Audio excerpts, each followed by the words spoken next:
I refused to put my name on the birth certificate of my wife's affair child. Both my mother and mother-in-law tried to push me into forgiving her, but I walked away. 3 years later, my mother called me to meet her, and what she revealed left me frozen. Standing by the hospital bed, I watched my wife, Kristen, cradle our newborn, her face glowing with exhaustion and joy.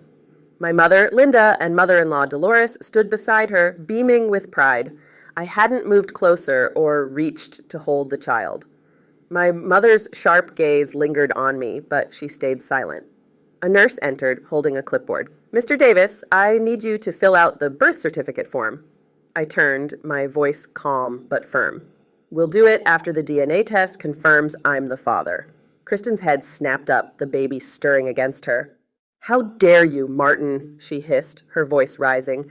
"Are you accusing me of cheating?" "No," I said coldly. "I'm sure you cheated. I'm just confirming if this child is mine." Dolores gasped, her hand clutching her chest while my mother stiffened.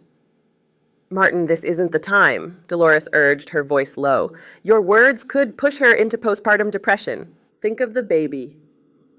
My mother was less restrained. "You should be ashamed, accusing her like this," she shouted. "I didn't raise you to be cruel, Martin."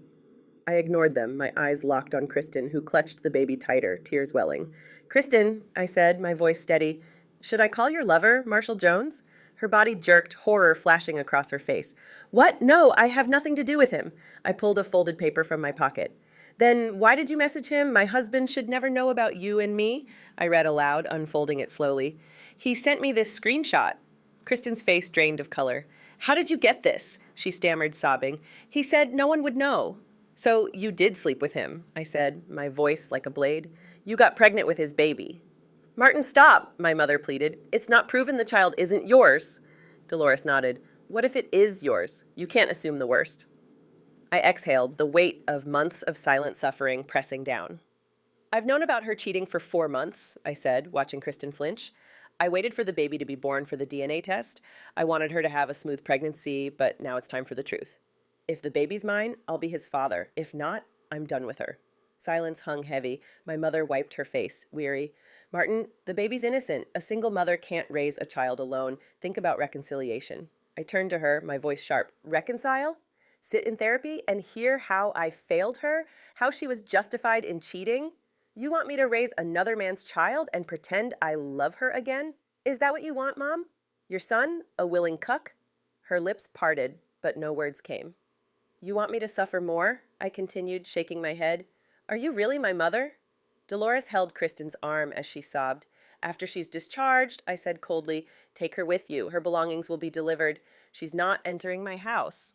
I turned to my mother. "You can do what you want, but don't force me into a relationship that reminds me of her betrayal." With that, I walked out, catching the nurse's sympathetic glance. That evening, my mother called. "Son, I don't condone what Kristen did, but she needs me and Dolores now. I'm at her place, helping them." I clenched my jaw. "The marriage is over, Mom.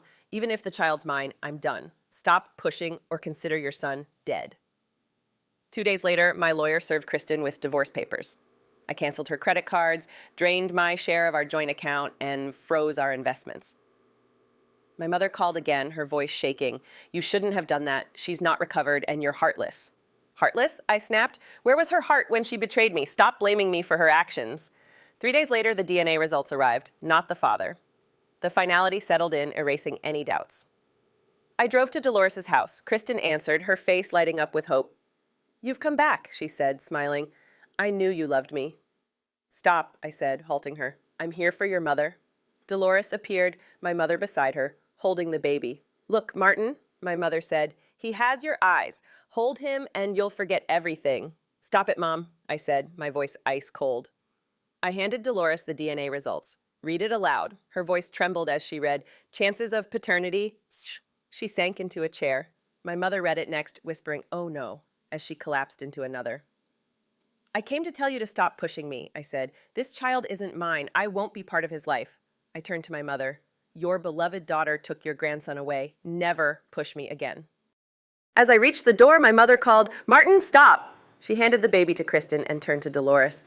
"I'm sorry. I hoped he was my grandson, but I need to be with my son." Dolores nodded, embracing her. "Semper Fi," she whispered. Always faithful, sister, my mother replied. We drove home in silence. At her house, she made coffee, adding chocolate as I liked it. I'm sorry, son, she said softly. I was selfish, wanting you and Kristen to stay together. Forgive me. I know you and Dolores are close, I said, but I had no one, Mom. Tears spilled down my face, the dam breaking. She took my hand. You were strong, Martin. I'm proud of you. Semper Fi, I said, curious. What was that about? She smiled faintly. Dolores and I served in the Marines during the Gulf War. Logistics support, nothing exciting. The divorce dragged on. Kristen fought it, claiming I neglected her. My lawyer, Ron, dismantled her lies with evidence of her ongoing affair with Marshall Jones.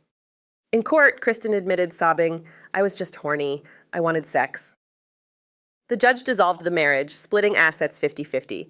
I sold our house and moved into a small apartment. My mother called weeks later. Kristen's depressed, in therapy. I'm helping Dolores with the baby. It's fine, I said. The baby's innocent. What about Marshall? She asked. He got fired after I sent his company the divorce details, I said. That's enough. 3 years later, Dolores called. Martin, meet me at my house. It's not about Kristen. My mother was there too. Inside, a small boy ran up. Who are you? He asked. I'm her son, I said, pointing to my mother. Dolores handed me a whiskey. Kristen's dead. An alligator took her in Florida. I froze. She continued. I killed her, fed her to a gator. She was poisoning Tim with lies about you. My mother added, Marshall's dead too. Car accident. We needed to protect Tim. I gripped the glass, stunned. We're both dying of cancer, my mother said. Tim needs a father. Adopt him. Dolores handed me a file. My assets are yours. Raise him. I walked out, collapsing at home. The next morning, I returned. Tim looked up. You're Grandma Linda's son. And you're my son now, I said. A week later, Tim was mine. My mother set me up with Kelly, a former Marine. We married 6 months later. My mother and Dolores passed soon after. Kelly got pregnant, and life felt right again. Sorting through my mother's things, I found a diary and a photo of her and Dolores from 1999, marked George Bush Center for Intelligence. My heart pounded. My mom was CIA.